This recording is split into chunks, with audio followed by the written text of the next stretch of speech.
Good afternoon. A warm welcome to all of our speakers today.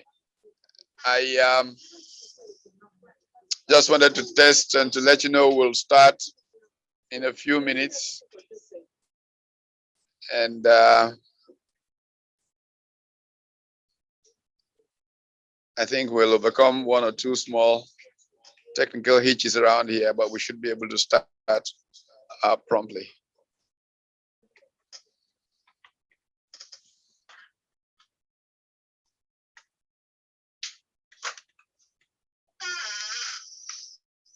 Put it here.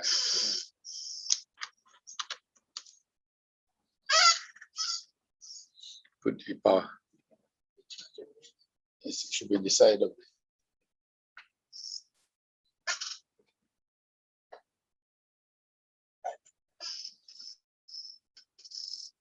I bet you didn't bring the. We're going to be using local.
Okay. Phone camera.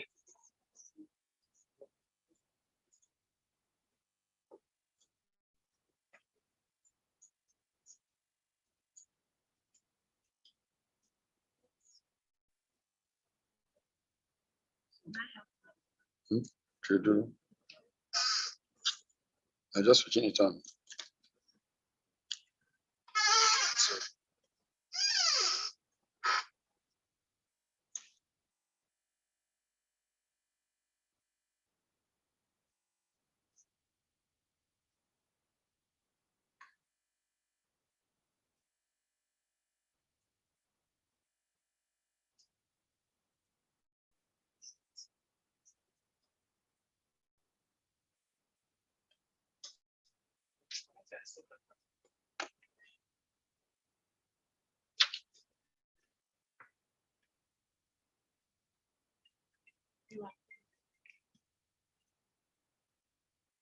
Hello. Yes, Kadi. I'm good. We're starting.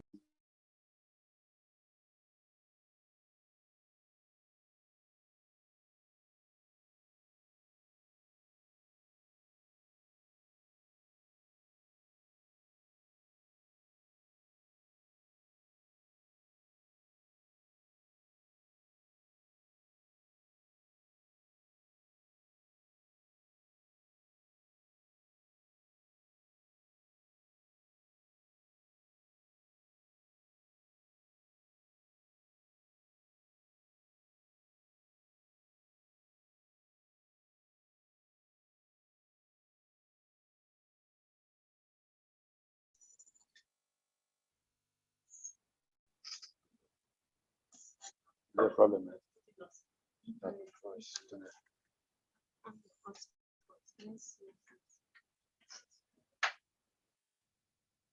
Transfer internet from it.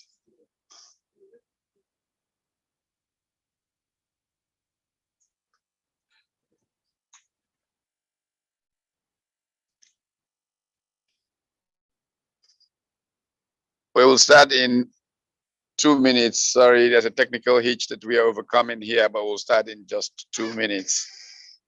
Appreciate your patience.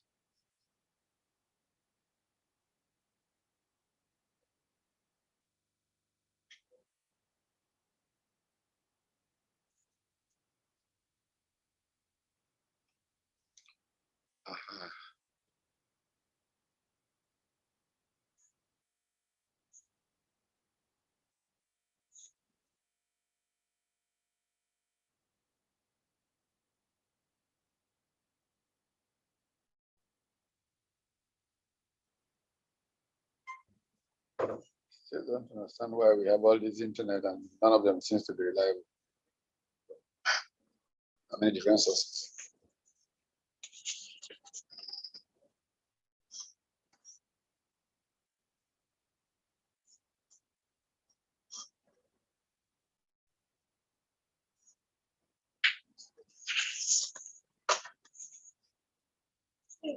Maybe you should use another person's laptop while we connect to your Zoom.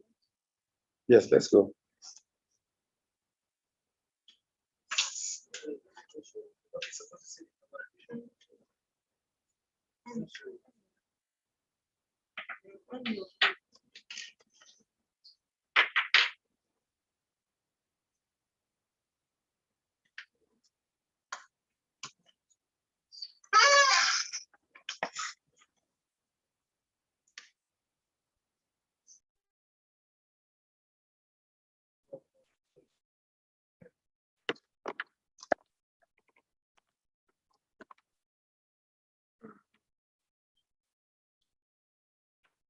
Good afternoon.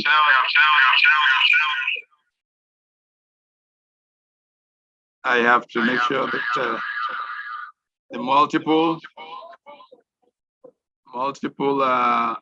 gadgets that we're using because of some technical challenges causing a backup problem, but I think we can start. It is a pleasure to be part of this series that has focused on history of public choice in Nigeria and how this history has impacted our performance of the national economy and the quality of life that we live as a people. Since we started this series, and this is the 27th in the series, we have looked at different aspects of public life and how performance has come out of the nature of choices that we have made. We've gone through a number of sectors of the economy, most robustly among which has been healthcare because of the challenge of the times and the COVID-19 pandemic. We've gone through manufacturing, an era that we came from or came out of immediate post-independence era, saw dramatic improvement of capacity for manufacturers in Nigeria. This, unfortunately, in the face of structural logjams and a structural adjustment program, began to suffer atrophy. And we have a consensus that given our population, the imperative of reviving manufacturing and making it the basis of global competitiveness for the Nigerian economy was one that no one in good conscience could look away from. And then we entered the oil and gas sector, where we spent the last couple of months. We have had, in these couple of months, quite a number of notables participate in the conversation. One of the truly exciting things about this conversation is that it is going to be available to all generations to access. Even if we might have 100 people on a Zoom call, or even if it were 20, it's going out on other media, including Facebook, and will be hosted on YouTube always. And we can get a chance to learn from what we did in times before, because the kind of return on experience that we can get far exceeds any return on investment that we can talk about. And so I would like to thank very much all of those who have participated in these conversations. I see that two of the strong participants in the oil and gas sector are with us already today. Dr. Goswili Hetu and Dr. Tim Ukon. It's wonderful that we have a club or family that's evolved out of these conversations. And we'd like, in this particular one especially, which brings to a close the series, at least for now, on oil and gas, before we turn to infrastructure in our next coming on the 5th of September. We'll be turning to infrastructure. And it is our hope that we can engage today the future of oil in Nigeria. I mean, we've had debates in previous episodes on what the future may look like for the hydrocarbons business. Of course, we are all very much aware of the pressure the planet is on from obvious climate change coming from the burning of hydrocarbons as fuel, amongst other causes. Western nations are beginning to have increasing policies that seek to reduce gas emissions and the carbon footprint that has marked the age of hydrocarbons as a source of primary source of energy for the world. And so part of that conversation began to heat up when oil giant Total indicated that it would literally 18 years from now be writing down to zero its crude holdings in Canada. Now that debate has taken different kinds of forms. Some have approached it from point of view of will Nigeria suffer so much if the world turns away from crude oil? And there are those who have argued that that is not something likely to happen, in spite of all projections that for the next 50 years or so, hydrocarbons will still be very important. But even then, 50 years is still a very, very short period in the life of a nation. So that even if it were still to be of some value to produce crude oil 50 years from now, clearly it will not be the optimal way forward for running an economy like Nigeria's, the high population and all of that. But other parts of the future of Nigeria and oil go beyond just the challenge of the economics without this main source. It also goes into how we are going to power our own development, energy that will ensure that we are a competitive global economy in a world in which globalization has come to stay, literally, even though we've had waves of globalization and they are diminishing in human history. So I want to welcome our panel today. And I'd like to perhaps, for the very first time, welcome Dr. Reginald Stanley, and I'd probably like to start with him.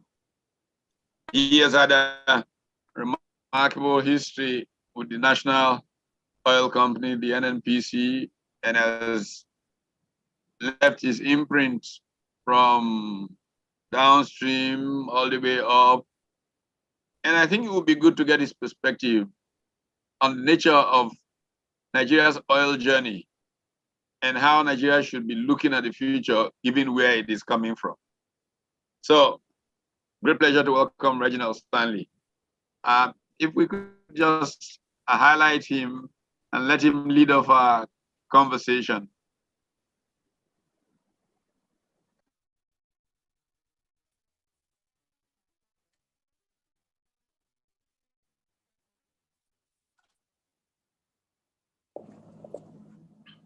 And thanks for also essentially you've just hit it on the Are we able to connect? Sorry,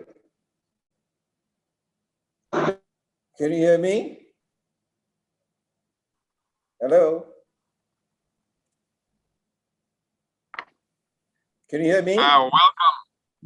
Maybe you unmute yourself. You can hear him. Can you hear me?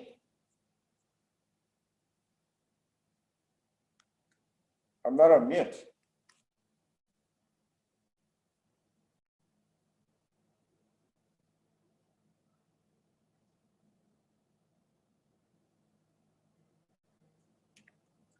Can you hear me now? Hello? Can you hear me? Oh, we have a systems problem here. Yeah, it's we're just trying to fix it. Yeah, please go ahead. Okay, thanks. Prof, thanks for having me on the program today. I say you've started well by hitting on the head, by what you talked about Total in Canada. The theme today is all about carbon footprint, which has got something to do with climate change. And we can see the devastation and commitments around countries, having to go carbon neutral. And in our climb here, where oil is the mainstay of Nigeria, I think is something of concern, as to what the future holds for our country.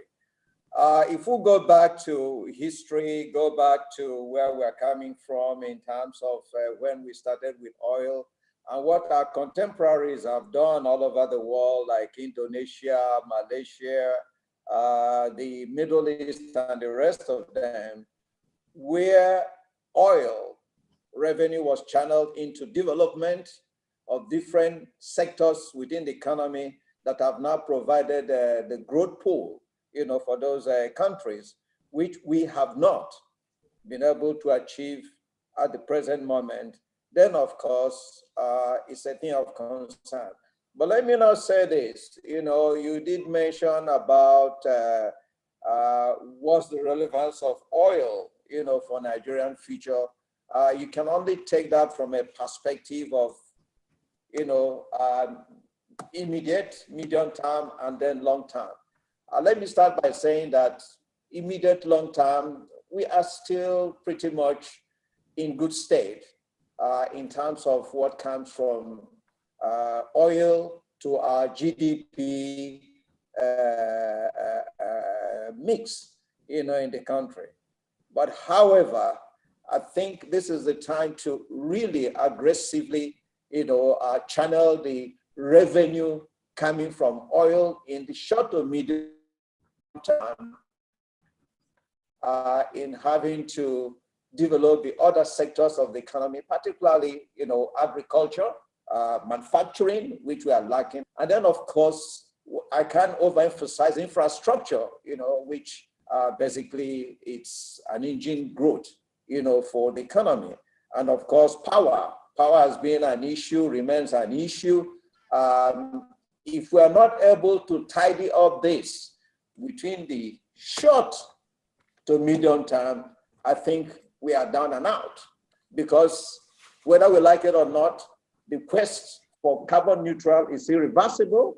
You can't change that. You can see, the trappings all over the world. Climate is an issue.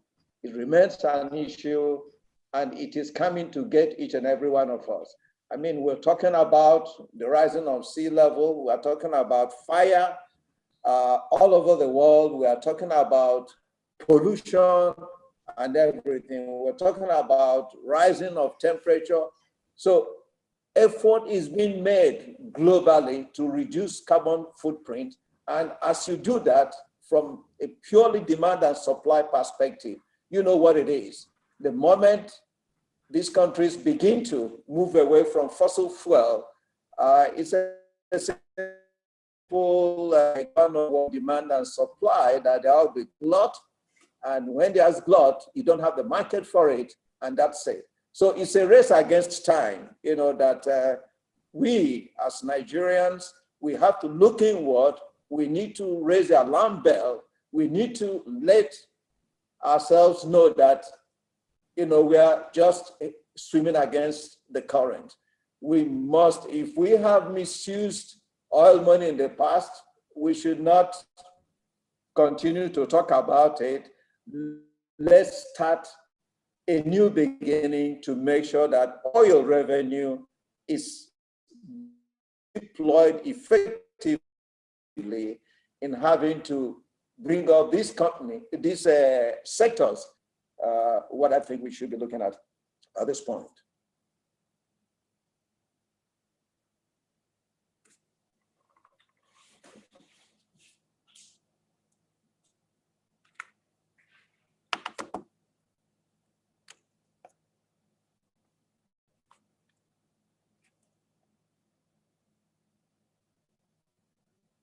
Yes, it's me.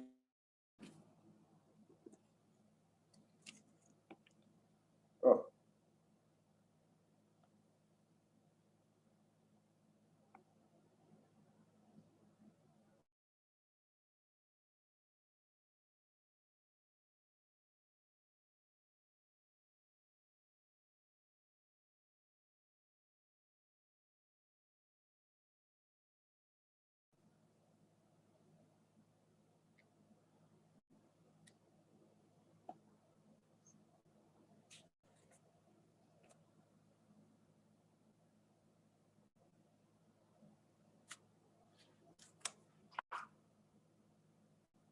Giorgio.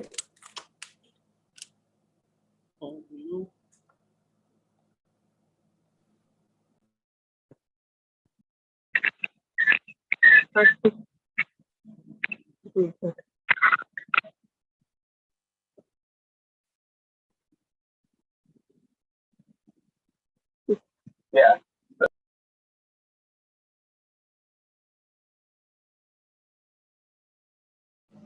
Yeah. So,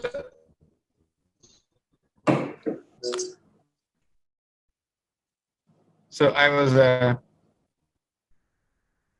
yeah, uh, wondering about gas and whether we should be turning more to gas for own living.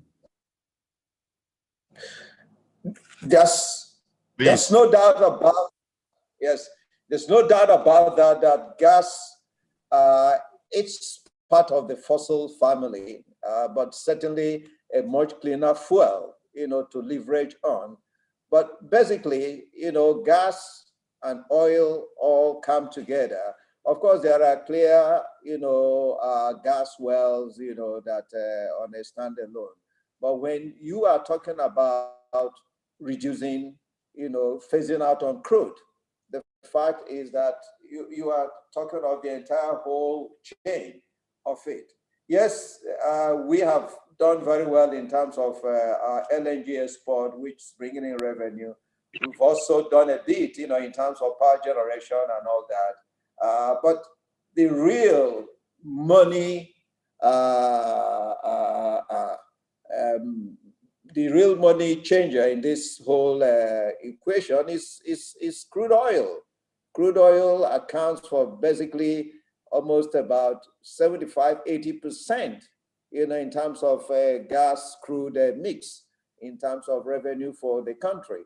So yes, you can't actually tell the story of gas without having to talk about crude or crude, without talking about gas, So while gas might probably ride the storm, the wave at this point, because it's a much cleaner fuel than crude oil, I think when you are talking about phasing out and in terms of renewables and the rest of them, I think it also goes to impact on gas.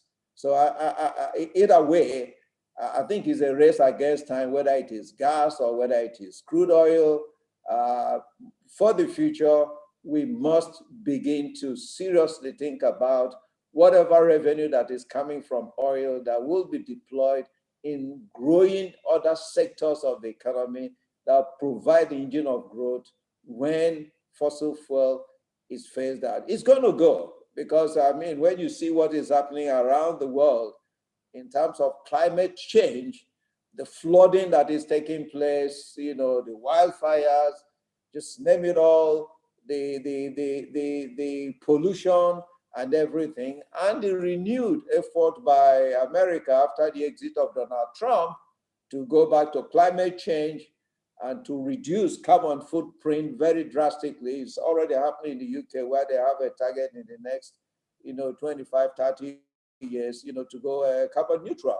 So I think what we should have on our screen today is that sometime, someday, oil will become irrelevant. Whether it is 30 years or 50 years down the line, I don't have a crystal ball to say that, but certainly everything fundamentally happening in terms of climate change speak to the point that oil will someday just be relegated to the background. And we have seen renewables taking very aggressive, inroad into energy mix, and that will continue, and we will see more of renewables displacing, fossil fuel in global energy mix.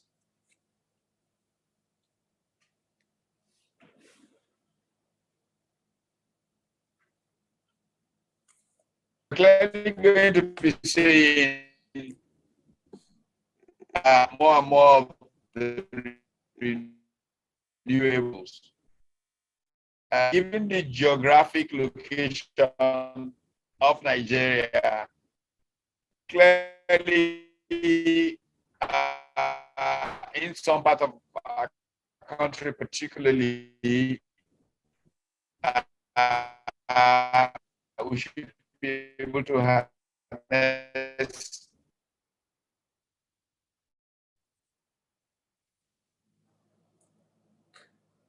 I'm sorry, there was a bit of an audio problem. When we talk about renewables, I can also tell you this. We are we are strategically located in terms of the wind belt. You know, there's very huge wind, you know, particularly in the northeastern and southern part of the country, so that that will underpin investment in wind energy. And of course, we have, you know, good hours of sunlight in a day. So that also will underpin a lot that is happening in solar. I think Nigeria is quite serious on that side of it. And of course, part of renewables also, it's, you know, you have, you know, dams. I don't know how many that's really coming on at the moment as potential source of power generation in the country.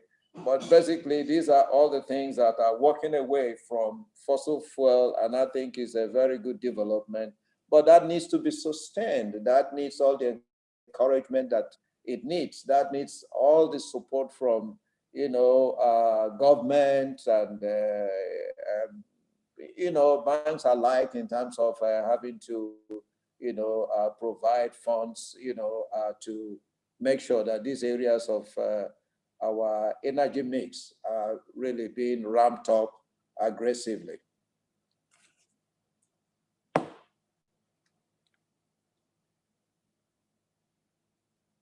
Hello?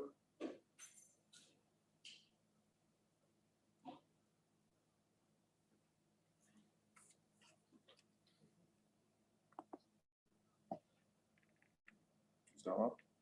Okay, I didn't.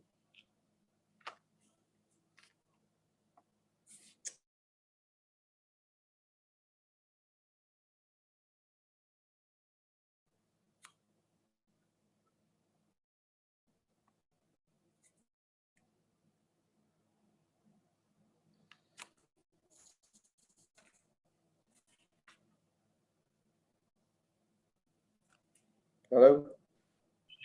Yeah, sugarcane, trying to cassava and the like for a fuel mix that would, you know, progressively be bio. I wonder what your thoughts are, Dr. Okon, on the efforts to diversify the base of Nigeria's energy mix.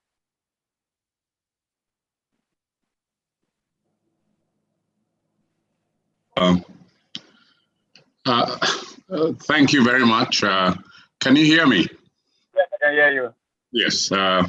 Thank you very much again. I thank you for having me participate. Nigeria has several options, I think, for renewable energy, and a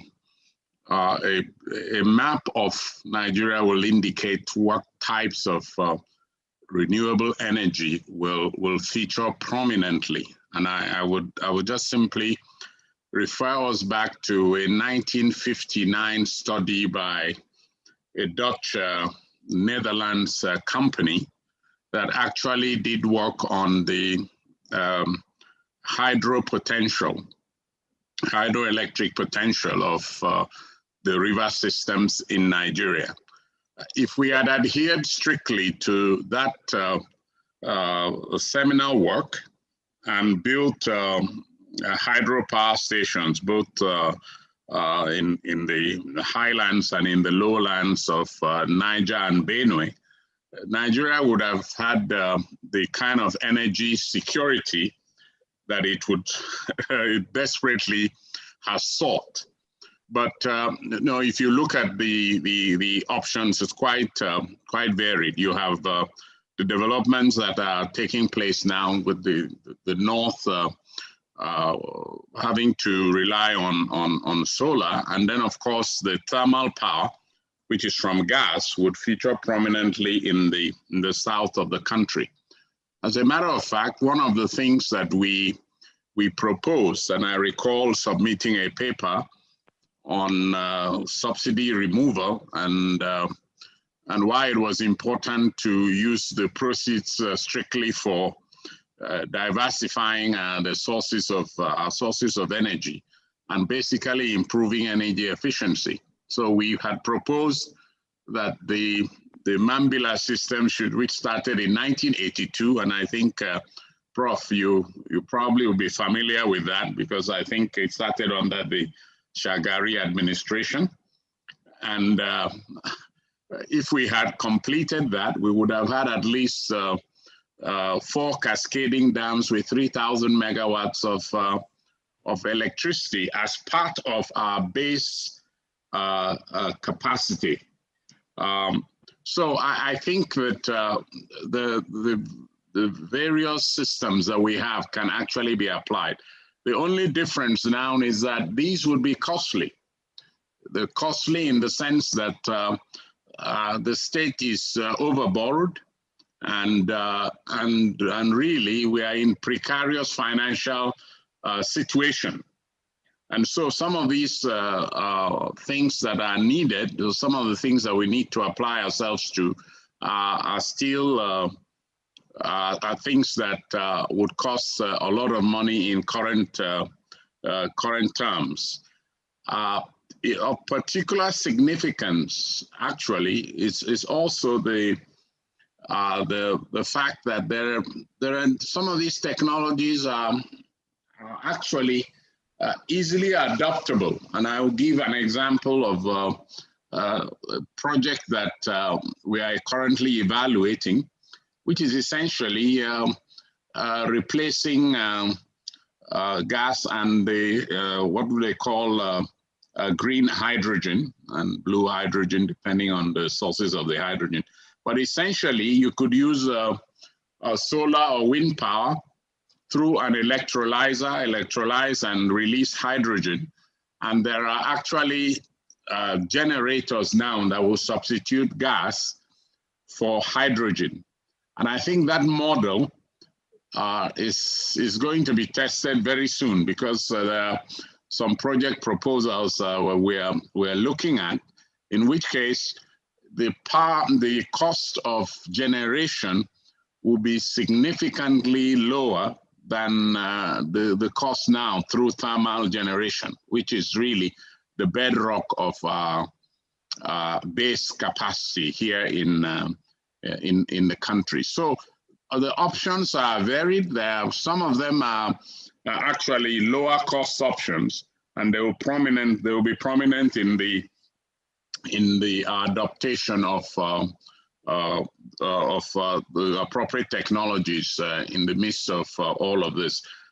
I think our biggest challenge is that of preparing for energy transition. I do not see in the infrastructure of government yet that issue being handled. And I think that is where our biggest challenge would be, that we will be caught napping in trying to develop the policy options that are essential in ensuring that longer term we are energy inputs, especially with the Africa Free Trade Zone. If we cannot reduce the cost of energy, Nigeria will remain uncompetitive and other countries will overtake us. So the economic implications are there for all to see. So broadly, there are different energy options in the energy mix. And I think that while you may have hydrogen or still use thermal, gas for power, in the north, you're looking at renewables, whether they are hydro or solar in particular. And solar has done some dramatic changes to the extent that you can actually use, there's a plant in Spain, I'm told, that is going to come into production, I think in the next year or two, where fertilizer, urea, is produced strictly from a combination of solar power, which releases hydrogen, and a combination of hydrogen with nitrogen that's gotten from the air. And you now have ammonia, and from ammonia you can get to urea, and lo and behold, you have a fertilizer plant. So there are ways in which technology is moving, and is moving fast around us. And I think we need to consider this, because if you are building pipelines to take gas, there are more economic ways to implement different energy projects. So we need to do some basic analysis and evaluation of our options, which is essential for energy transition needs. So I think that's how I would characterize it. Let me raise with you what I think is a strategic choice process option here. A logical thing is that NNPC is our energy agency of today. That in change, you want to look at scope economies so that the base of NNPC begins to look at this and that, and is the way that we go forward in this energy transition. But there may be those who argue that defense of the tradition that they are familiar with could then be an obstacle to see more clearly more competitive options, so that instead of having an NNPC as where you domicile the pursuit of options in this energy transition, that perhaps a completely new agency that is not stuck in the old mindset of hydrocarbons where NNPC began its life might be a more effective way of managing the transition. Yes, what do you think? I will agree. I agree with that, but that agency already exists. There is, Okay.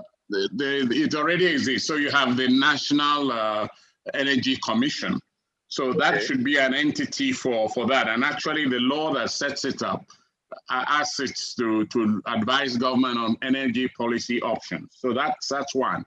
The second is that there is a coordinating, or used to be a coordinating council, where all aspects of energy, where some kind of ministerial coordination would take place, and they advise the president accordingly. So it's the National Energy Council, and I know that we used to, the power and petroleum industries used to coordinate and look at energy issues, and I've attended a couple of meetings in that regard, advising ministers and also that the framework does exist. It needs to be activated and have people who are well versed in renewable energy and energy policy evaluations. Those things are readily available now, and to bring that articulation. Say yes, I don't think the NNPC will be the right entity to do that, because it given even the PIA now, the Petroleum Industry Act, its roles are clearly very well defined. It to handle petroleum assets. So it has an interest in protecting those assets, right? And as a commercial concern, that should be its focus.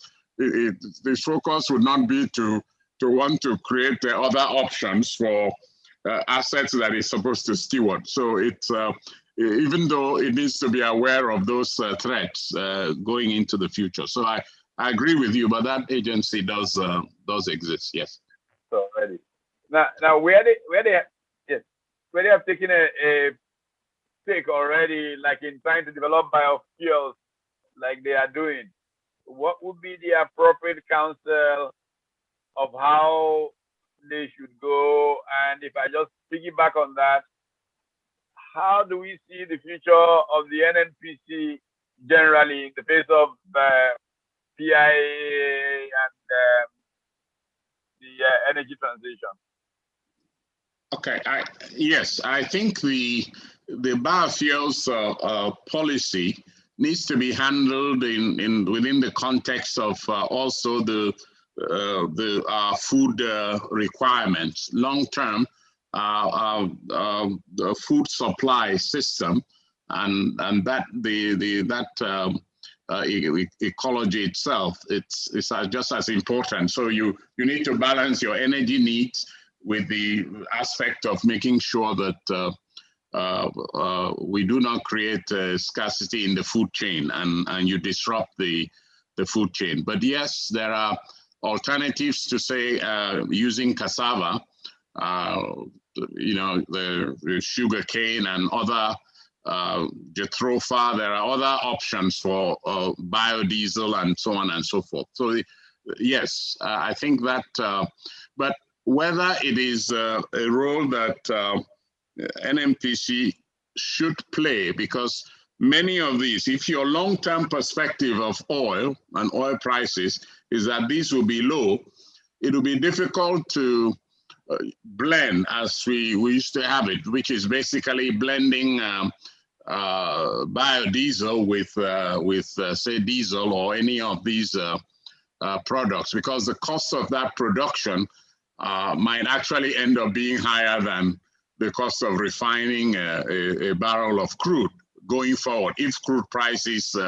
So again, the role of NMPC now is to be, and I certainly know the clauses in 53, section 53 of the PIA, which clearly tells it that it must be commercially oriented and profitable.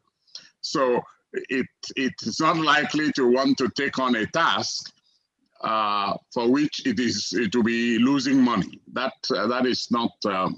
So again, this would be for entities that are much smaller, much quicker to respond to commercials, to be involved in. NMPC is a bit.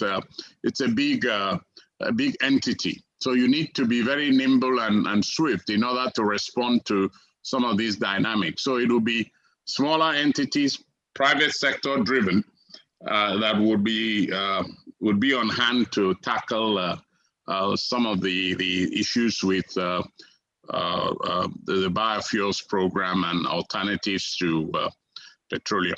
But I will just quickly add that you can help matters by, first, you remove the subsidy. The second, on petroleum products.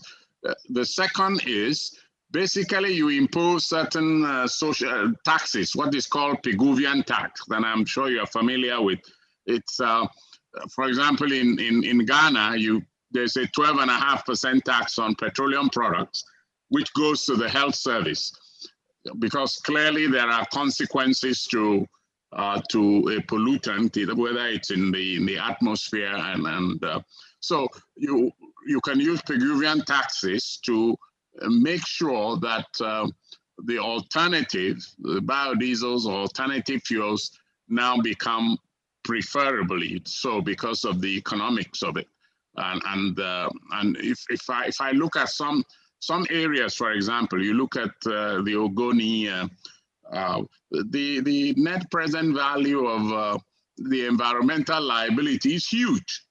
It's huge. So when you evaluate an oil prospect or oil, you will sometimes don't account for that environmental liability, but it's quite huge. And in the Niger Delta now, that is an important thing to take into consideration. So. Well, thank you.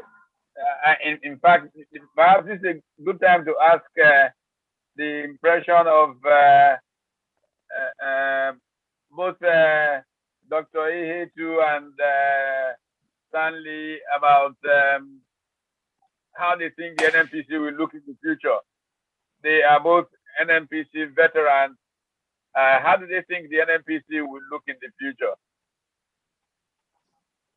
Maybe we'll start with Dr. Stanley and then to Dr. Ihetu.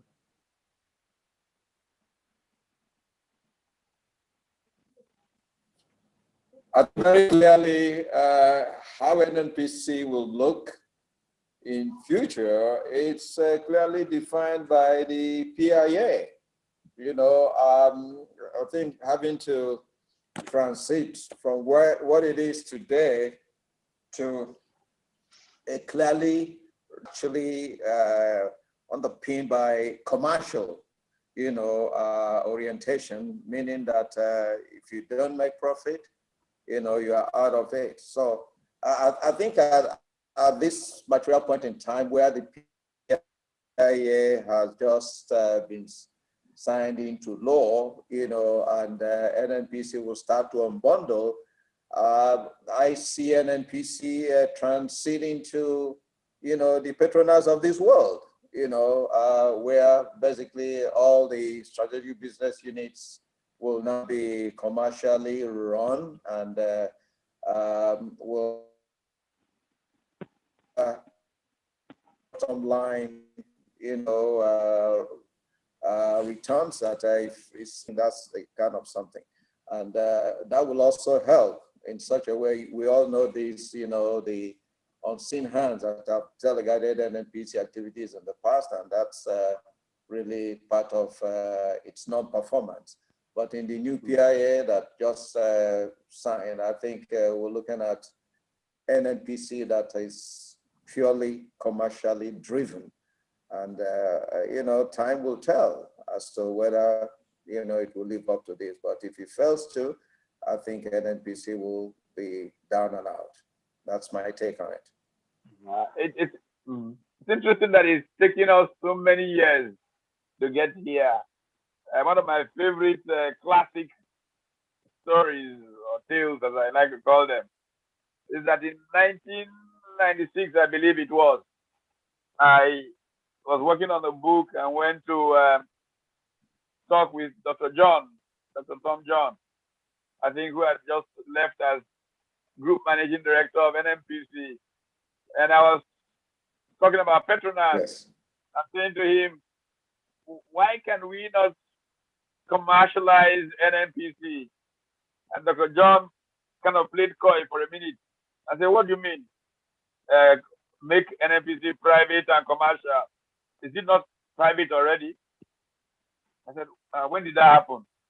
He said, NNPC has always been private. The problem is that those who own it did not pay for it. Now that those who own it may actually pay for it. I wonder, Dr. Hetu, how do you see the future of the NNPC shaping up? Well, thank you, Pat.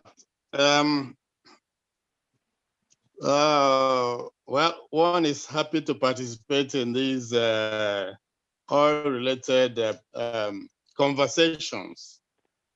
And I think every day one learns, one learns more and more about the industry. Each of these conversations brings to light a lot of areas that many people did not have any clue about, maybe their origins or their past. Yes, NNPC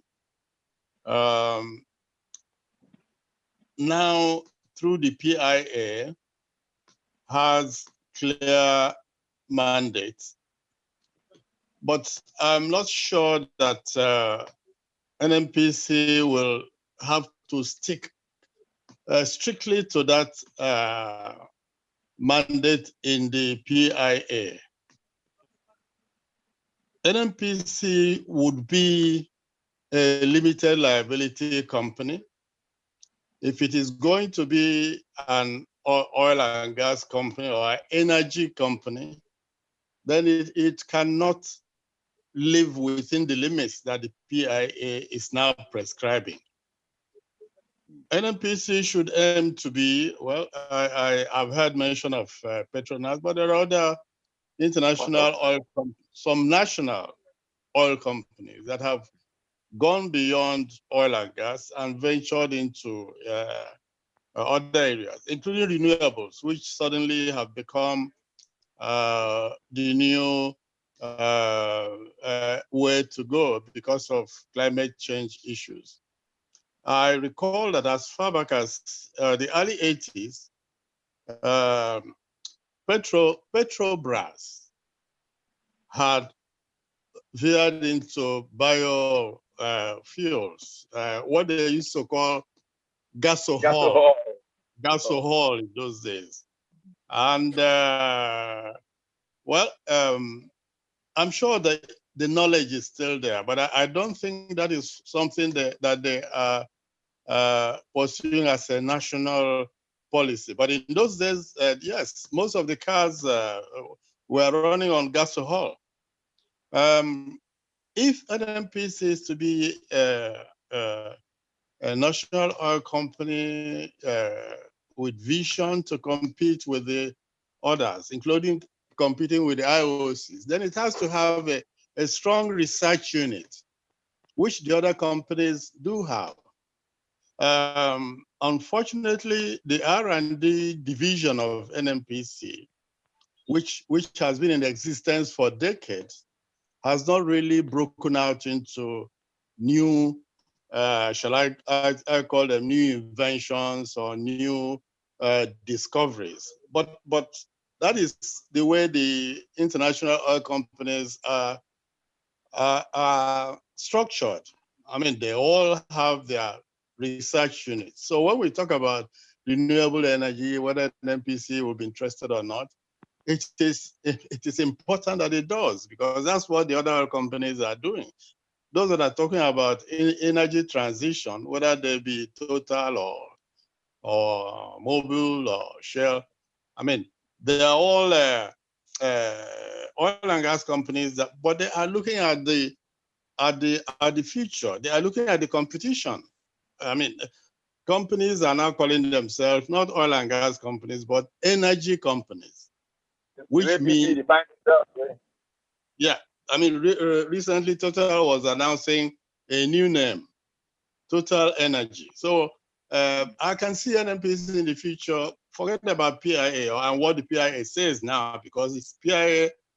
Don't forget, PIA has been 20 years in coming. So and all the things that are being said about PIA were all based on you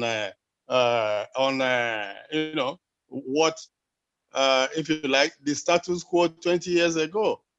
So today, I see the NNPC not just limiting itself to what the PIA is saying, but also look at what others are doing globally.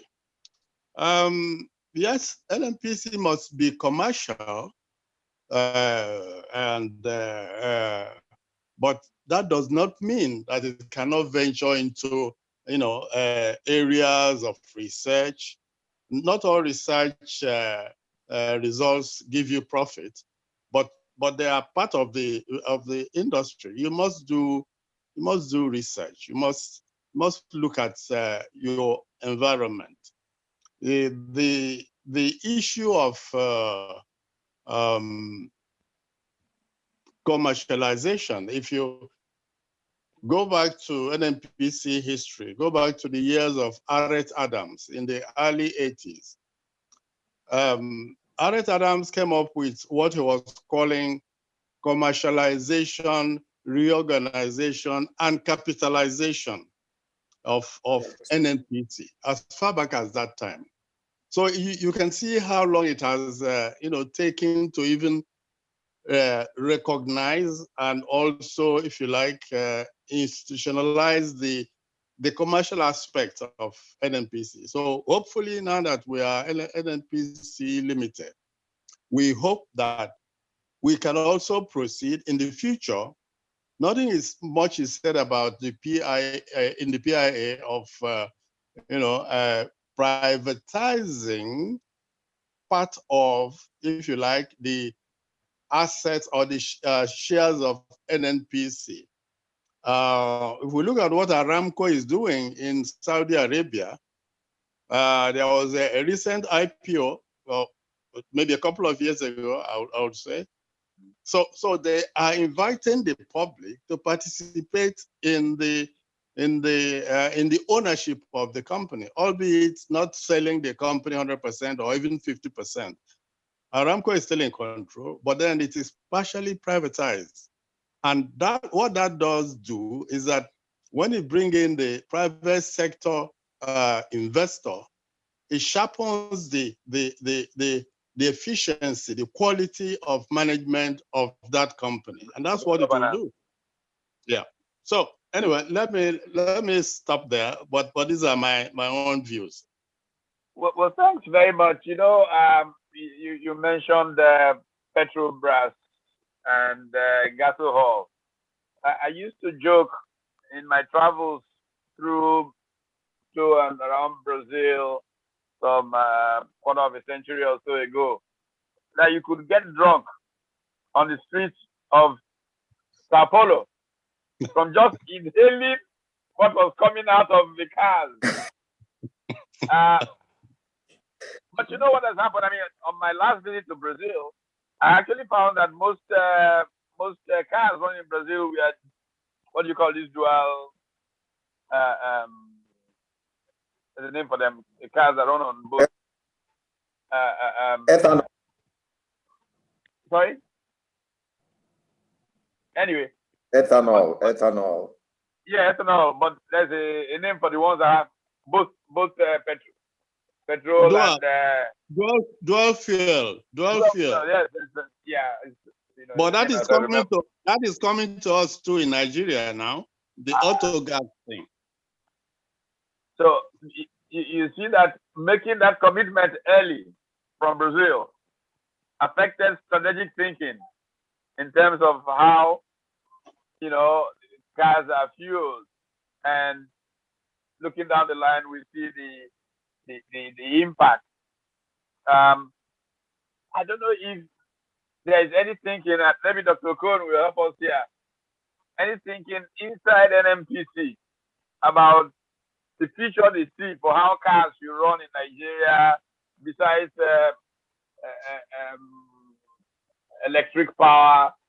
You know, is there a comprehensive vision that looks at the world 30 years from now inside NMPC that is driving NMPC strategy on where they're traveling under a PIA or not? But is there such a document that, you know, enables them to make long-term investments and commitments as Petrobras and others did?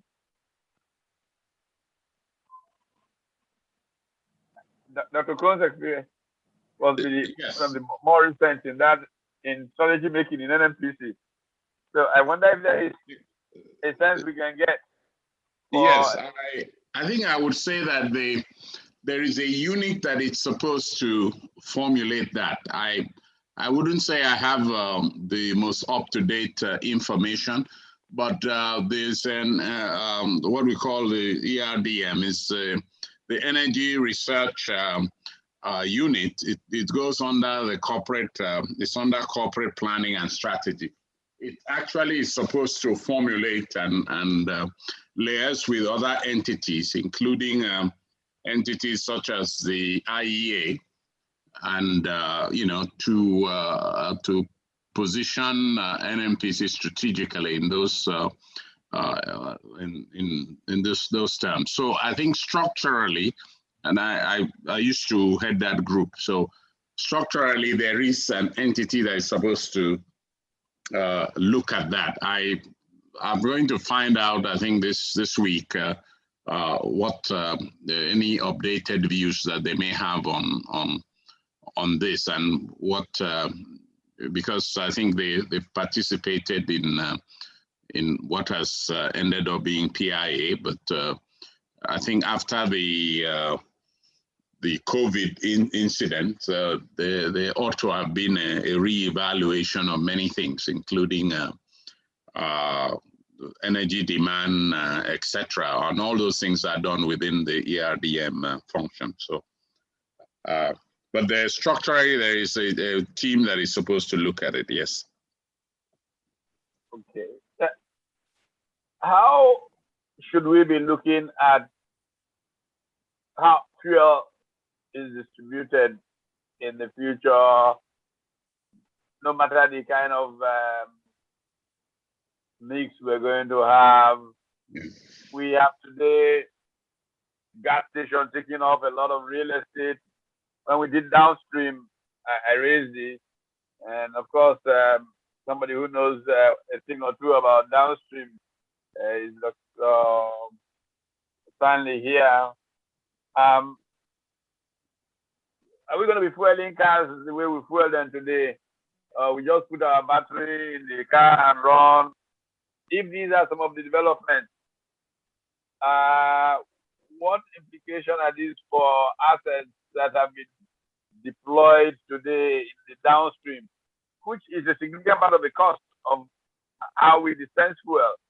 I know, for example, that if we are going to be all living in these urban conundrums, I mean, just the alternative value of all the space we use for petrol stations can completely change things. How should we be seeing the future? If you drive around even London today, you see in many neighborhoods just literally wall of the side of the building, that's the petrol station. What would we be looking to save and move resources to if we change the way we see dispensing fuel? That's a very good one, Prof. In this area, I don't think we are inventing the wheel. I mean, we already know what is happening in other parts of the world. As the call for carbon neutral, continues to gain momentum, you're beginning to see a lot of gas stations, that have compressed natural gas where you can fill up and go because it's a much cleaner fuel. The other thing also you're seeing is that auto manufacturers around the world are moving very fast to electric. So as part of your fuel mix, to drive your car today, it's, stations that have quick charging. You have the hybrid cars, that are coming in place. So the point I'm making Actually, that's the word I was looking for. yes, Hybrid. yes, the hybrid.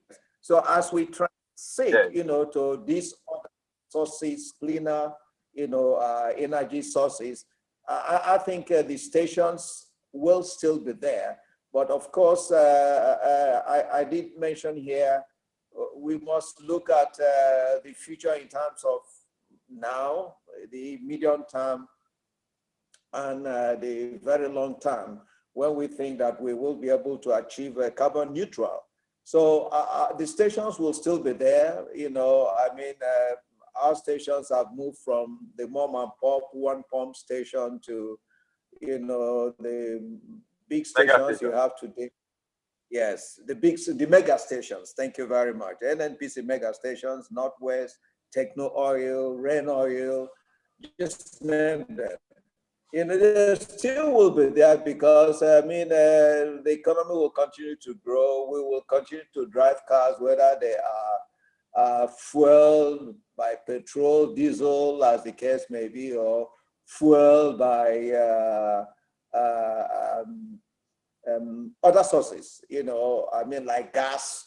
Gas is becoming very important. There are two sides of it. You have compressed natural gas, and then you have also LPG, which you can just put into your tank. These all have outlets in existing, stations all over the world. And I think that's, where we are headed.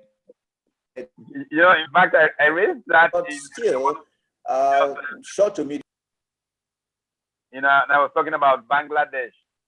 I was Yes. surprised that an economy that is ostensibly very poor, like Bangladesh, had stations that had a significant mix, and most people were actually running on CNG in Bangladesh. Absolutely. And I'm talking about like 7-8 years ago. Yes, sure. That's very true. There was a pilot case which is still on. I think NIPCO started as CNG in Benin, which was a huge success because it was far much cheaper than petrol at stations. But of course, you need infrastructure, you need to lay the pipes, you need to have the compression stations and all the rest of them. So I don't think that has actually expanded beyond the pilot initiative, which was strictly for Benin. But with, gas networks, I think some of these big mega stations will begin to include that as part of their, retail product. And I think that's the way it's going. It's already happened, all over the world. I don't think we are reinventing the wheel. So I think as this quest moves towards carbon neutral, and then you have more hybrid cars, on our streets, and then of course our enforcing cleaner fuel in terms of CNG, LPG, I think that's the new normal that we will see in our filling stations. Okay. We are supposed to have Engineer Mansour Ahmed join us, but it looks like there's a challenge with his joining. Because one of the issues that I wanted to raise is with significant new investment going into refining capacity in Nigeria after ignoring what we should have done for a long time and keeping the refineries in poor state. We've got a huge commitment of the Dangote Group. We have NNPC now trying to take a stake in that group. And then we have NNPC trying to spend a lot of money to revive the refineries. What kind of economics are we looking to in this whole, I don't understand. Maybe you can explain to me a little better. Me? Yes, Dr. Stanley. Yeah, well, let me just say, let me start by saying that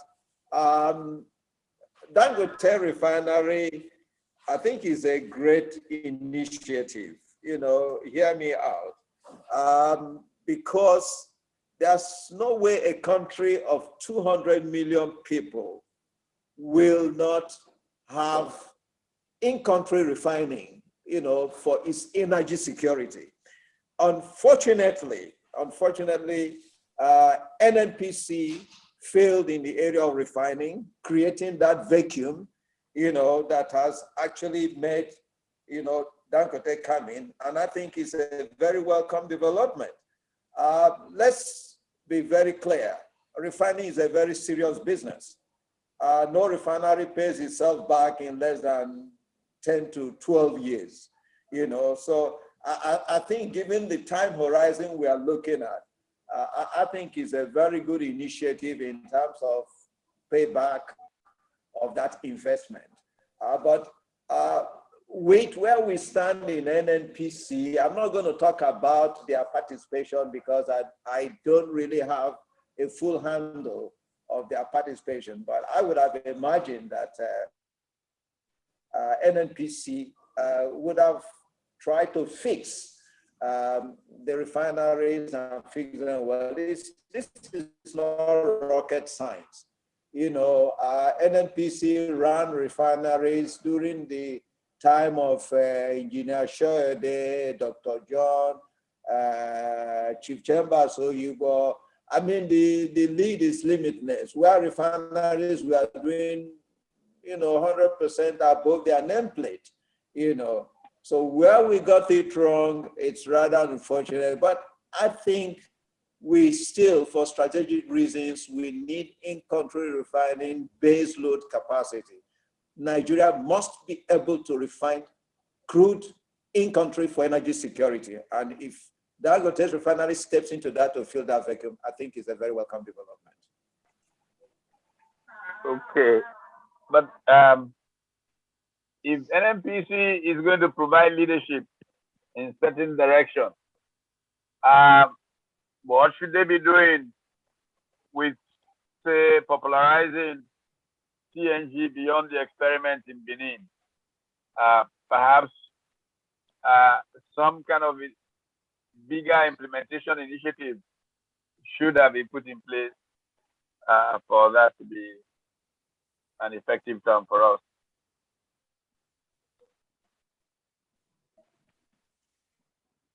Dr. Reginald Stanley.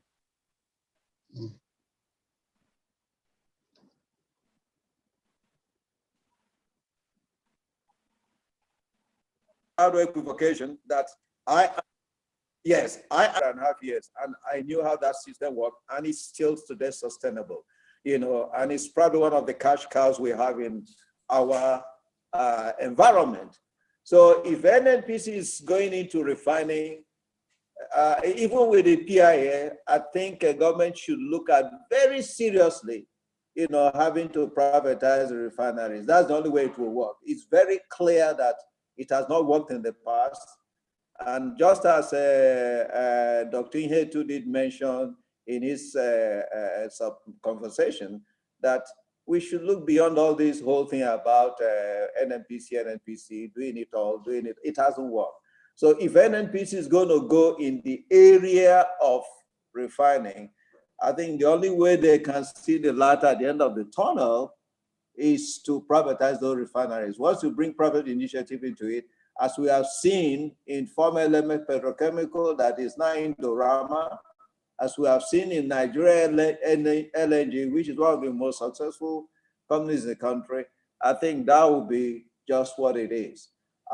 Whether they will take the lead in the area of CNG, whether they'll take the lead in the area of LPG, it's a totally different thing. I think within the context of PIA, it's up to them to evaluate and see how profitable that is, and then they can key into it. And I think that's the way forward. Okay. Well,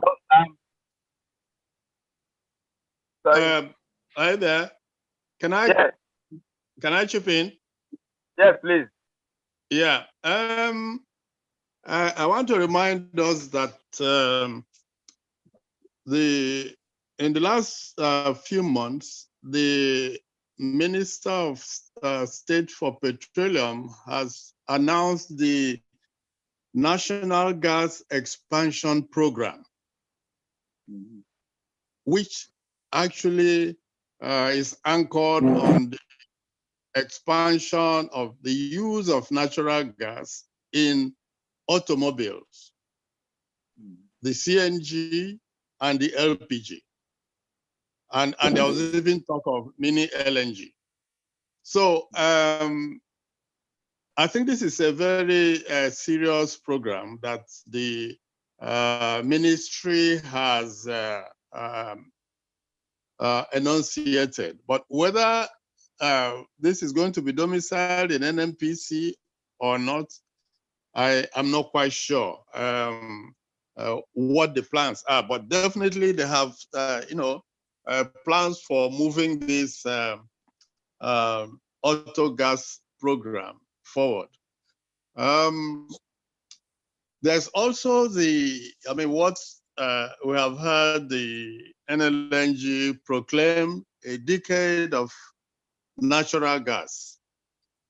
And in that decade, they're looking at expanding the LNG plants, not just with Train 7, which is now committed, but also going to 8, 9, and 10 in the next few years. They are quite confident that they can accomplish that kind of expansion.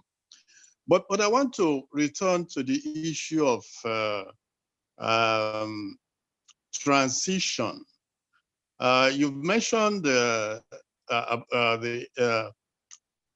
the refineries have been moribund, and then there's this other Dangote refinery coming in. I think all those plans and projects are well within what the economy can take. Dangote's refinery could well be just an export refinery if we were self-sufficient, if we had self-sufficiency in using the other older refineries. But if we are talking about energy transition, where will all these refined products go to? Assuming we are self-sufficient, we have the 3 or 4 refineries that belong to the government, and then we have the Dangote refinery now in progress. If there's energy transition, if we're looking at the world going into less fossil fuels, where will all this production go? But on the other hand, my thinking is that we don't need to be in a hurry to join the transition wagon.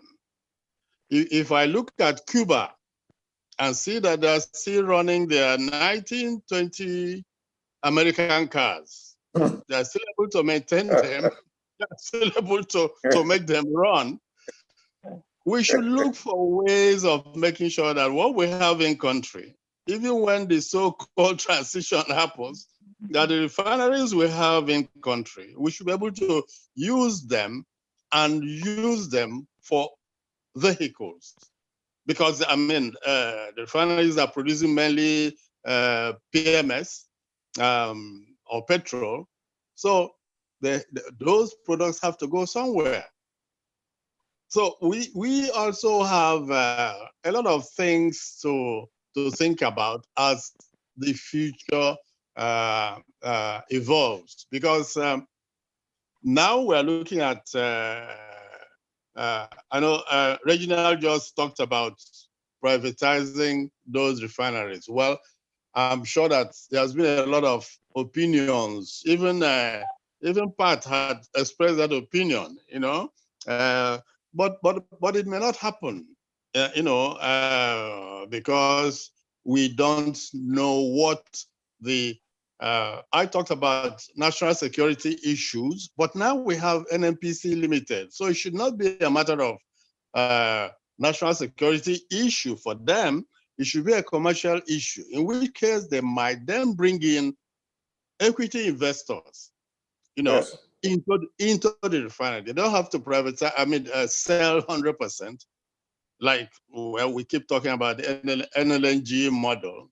There can be a combination of those, 49%, 51%, in one refinery, they can have majority, in the other one, they can have minority. That way they have, input of the private sector and input of private sector expertise in upgrading even their own efficiency and their own way of operation. I just wanted to bring that perspective into the discussion. Well, thank you. I think it's a very important perspective. But if we look at experience in history with telecommunications, I remember back in the late 80s and early 90s, some of us argued feverishly for a privatization of Nitel. Our positions were resisted on the grounds of national security, taking care of the poor, and all of that. And yet, the most we achieved was 280-something thousand functional lines in a country of 100 and something million people. And the national security we're talking about was not preserved by a Nitel, except that he made a coup d'etat easy. Because once you get to the Nitel head office and unplug the thing, a coup is underway. We kept Nitel going until it became obsolete, and the entire investment became a waste. Yes, GSM announced its final farewell, but I recall that long before GSM, some of us were pointing to an evolving satellite system that eventually didn't quite work as planned, but it would have been possible to get a phone in the US and use it easily in Nigeria without interconnecting to Nitel or anything. We showed that the future would make Nitel obsolete. We kept on to it until ultimately the GSM thing made it obsolete. Nigeria literally lost billions of investment in Nitel, which would have been saved had we privatized Nitel back in the 80s, would have been assets that would have been used to attract private capital into Nigeria and help fund Nigeria's budget from those. Today, we have the possibility of selling 1%, just 1% of NLNG if we listed it on the London Stock Exchange and use it to finance our budget instead of these crazy borrowing that we're going into. And most of our budget is now on debt servicing. This lack of imagination that has infested how we have used national organizations like NITEL, NNPC, and co. Worries me. Is it that we don't have people who are creative enough to understand the consequences of these things for long-term sustainable growth and performance of our economy? Or is it just politics that is grinding us to the ground consistently?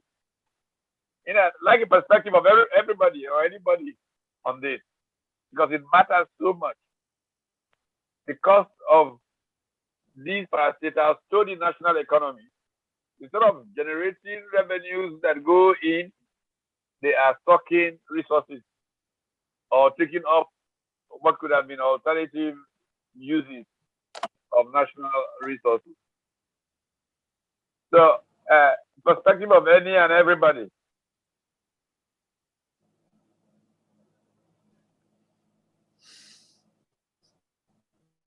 I think Yes, my perspective on this, and I have is quite simply Nigeria's privatization experiences is, I would say, patchy at best.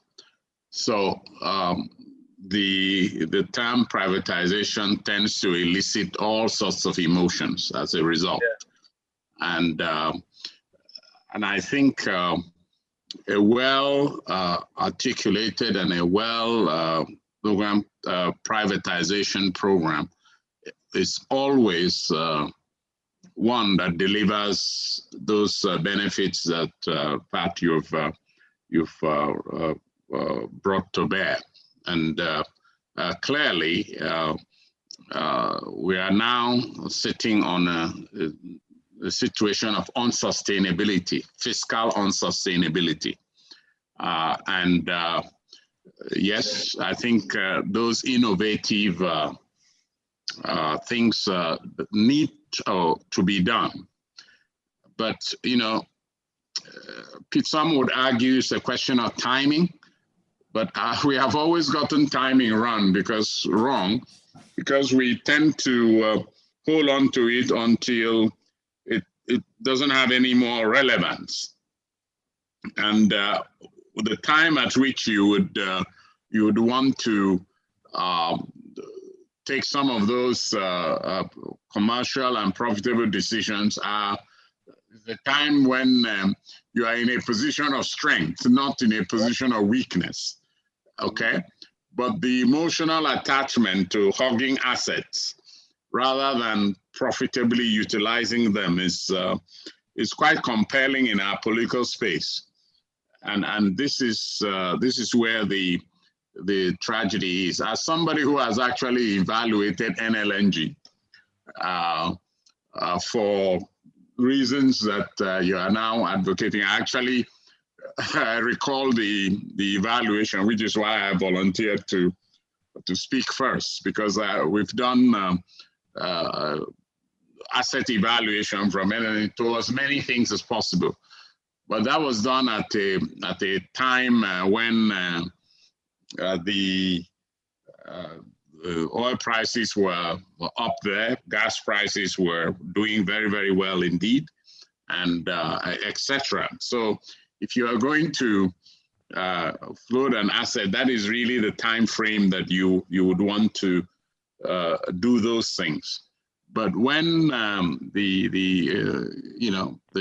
asset cycle is such that there's a general weakness in the market, then of course if you want to do the private, you might get less than what you would have hoped for.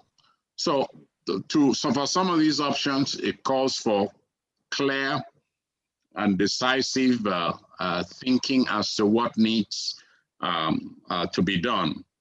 Two, a proper evaluation of the option in economic terms and what you are going to. And then the third is, what do you use the resources for?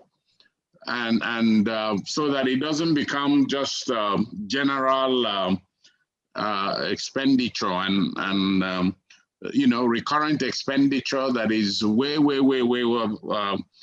beyond sustainability. So we're an over-bloated civil service. We can't afford to pay. We pay so little, and there are too many people. So these are the sorts of things you need to clearly be decisive and commercial in what you want to do. Secondly, that transparent process, you need to be sure that it's done, and you need to clearly define what you want to use the resources for after you have privatized it. And once that is understood and clearly stated, then you can embark on that. But I think the Nigerian people deserve a better privatization program than some of what we have seen in the recent past. Yeah, very true. That would be my comment. Yeah. Well, thank you. Any other thoughts on that? If not, let me welcome. Well, I mean, just to chip in on. Okay. Just to chip in on the back of what Tim, just said, the kind of attachment, we hold on to these assets, and at the end of the day, they sit down there and decay. Maybe advert your mind to the past that in 2006, when the idea of privatizing the refineries were mooted, the labor went on strike.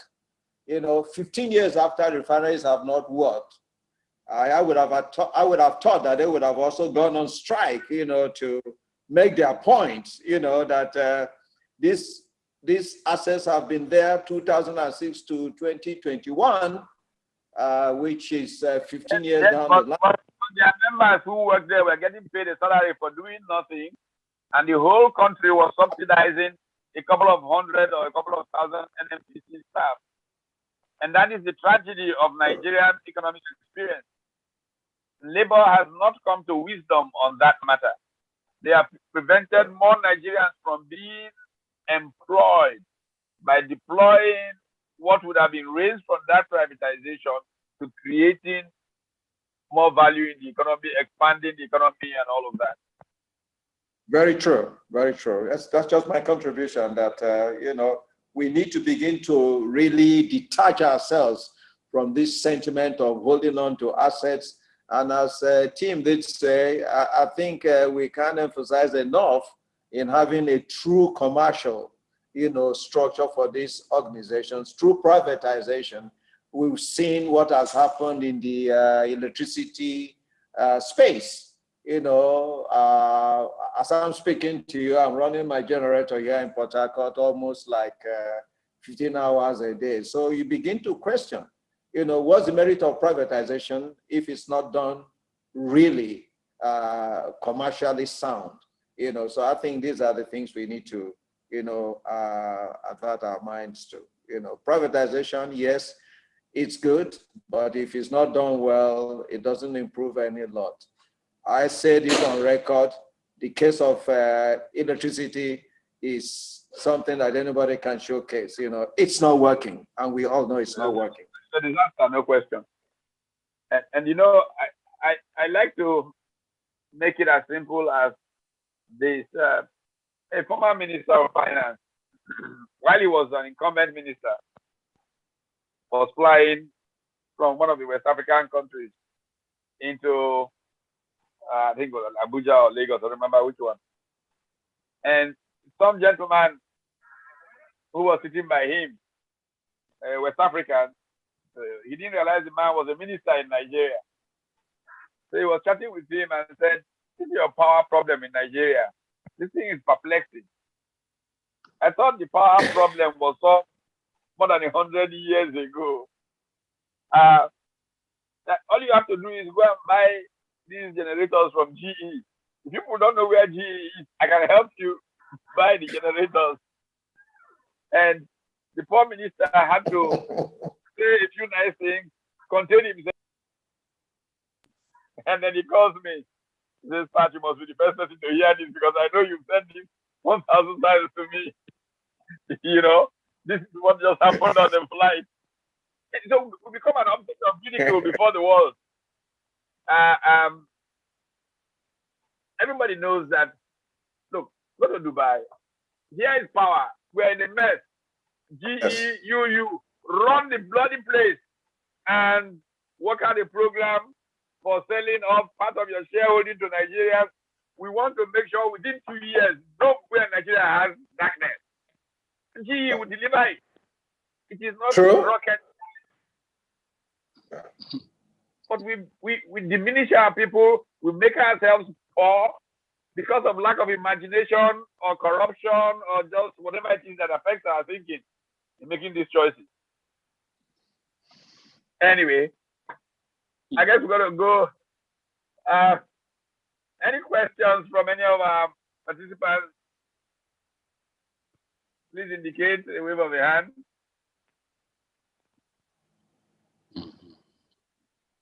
Okay, if not, I'll ask for a closing thought from all of our speakers. Any closing thought you have on the future of oil and gas in Nigeria? Yeah, I think if I may just venture a bit, I think the future of oil and gas would pretty much tally with Nigeria's future as a restructured entity. I do not think that this kind of centralizing impact of our federalism is such that allows for, different optionalities, etc. Concentrating, I mean, we know that power is on the exclusive federal list. And so we have this huge bureaucracy to deliver something that in Kaura Namoda, the solution is a very simple, portable solution fit for purpose in that locale. And I think that is where some of the challenges would be.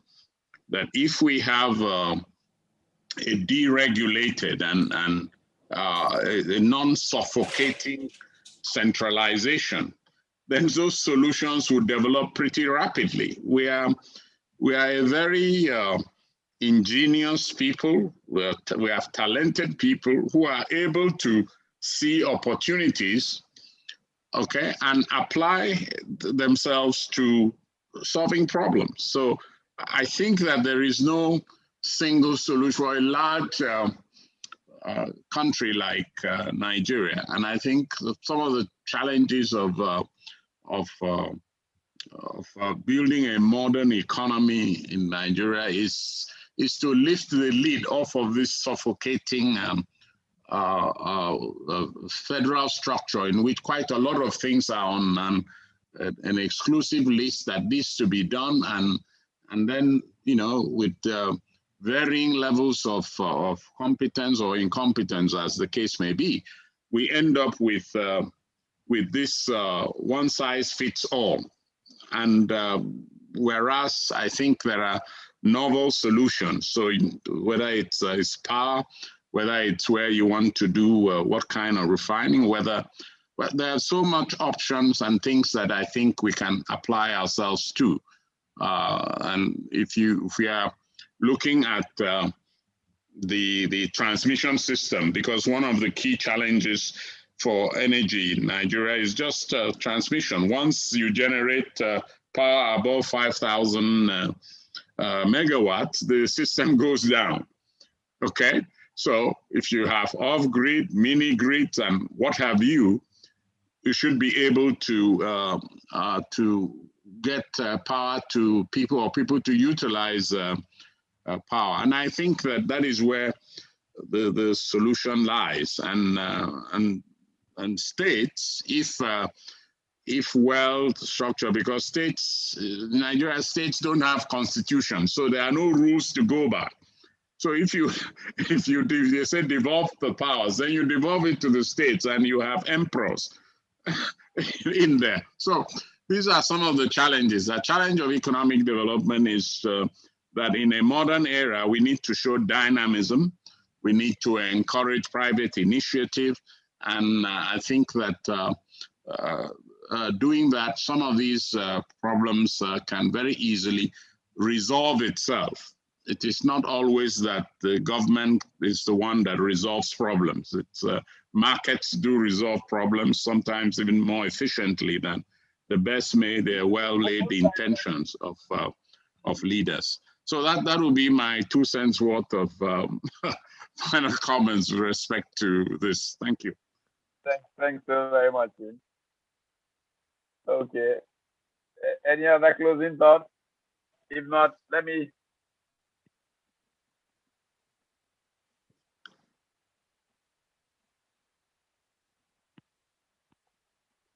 I think you need to unmute yourself.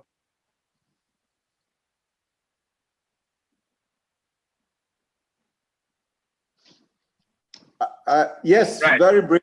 Yes, very briefly. I think the theme here is oil in Nigeria's future, and my submission is that in the short to medium term, I think we still have some great opportunity to turn things around, but there has to be a very, very genuine commitment on the part of everyone. There's no doubt that time is running out on fossil fuel. Like I said, because of things we all see, the global warming, the rains, the flooding, the bushfire, the pollution, and everything. So there's no doubt that in the long term, whatever that is it 30 years or 40 years from now, we begin to see the decline of fossil fuel.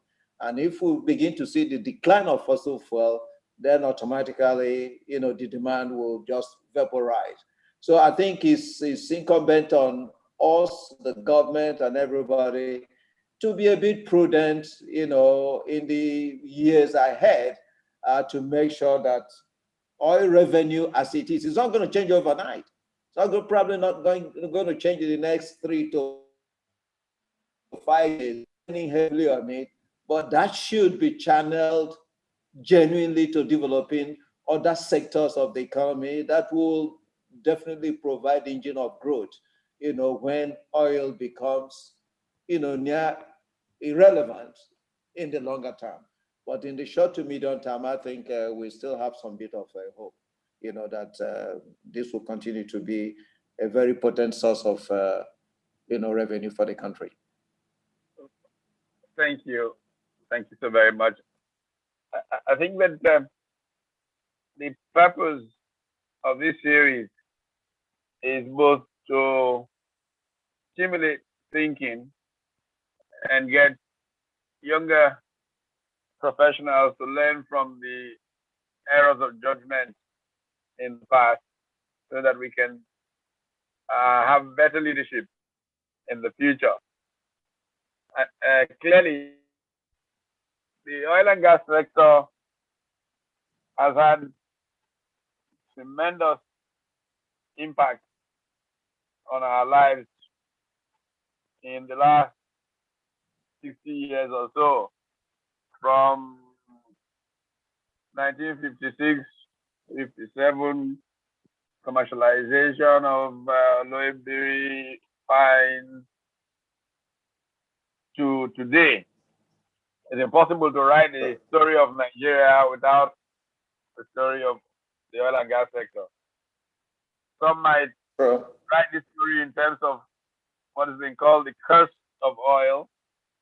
Others may write it in terms of how oil receipts were channeled more intelligently at some points in our history and less so in other points in our history to drive expansion of the economy. I like to tell the story of how we got the first serious international hotel in Nigeria when the hotel was built. Because what had happened was that, you know, Nigeria was not considered a country big enough to have a 4-star or 5-star hotel. And commissioner in Lagos at that time, the boy is good, I.S. Adewale, was at a cocktail at the U.S. Embassy and was talking about the need to build a good hotel before first tax comes. And said, oh, the Export Import Bank in the U.S. Could do it. And Export Import Bank had to say which American organizations have an interest in Nigeria. They said, oh, it has to be an oil company. And the oil company brought with them First National Bank of Chicago, which was their bank. And the loan for a hotel was arranged. But it sent a powerful statement to the world because they thought, can Nigeria really take a major hotel? So they were supposed to draw down a small part of it to build what was then called, still called actually Kuramo Lodge, to see if Nigeria could really handle a major hotel. The truth was it could not only handle it, but the cash flow from Kuramo Lodge built a hotel. And essentially told the world Nigeria was ready for massive expansion. So the contribution of oil was and has been very significant.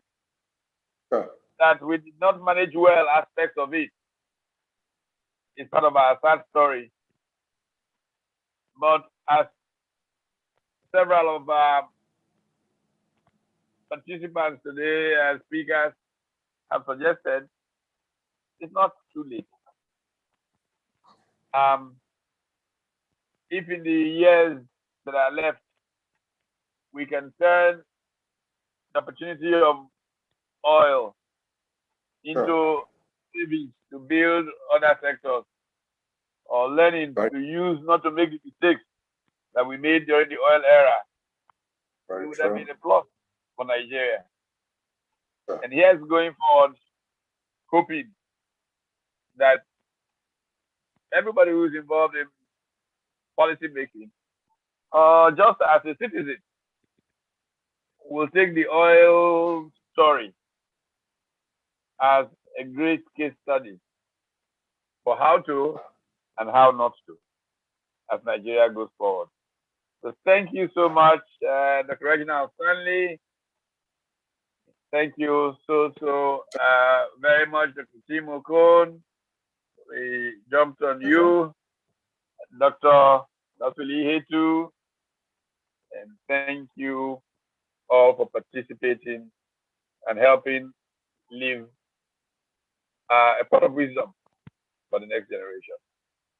Have a wonderful and pleasant week. Thank you all. Thank you. Thanks for having us. Thank you, Prof.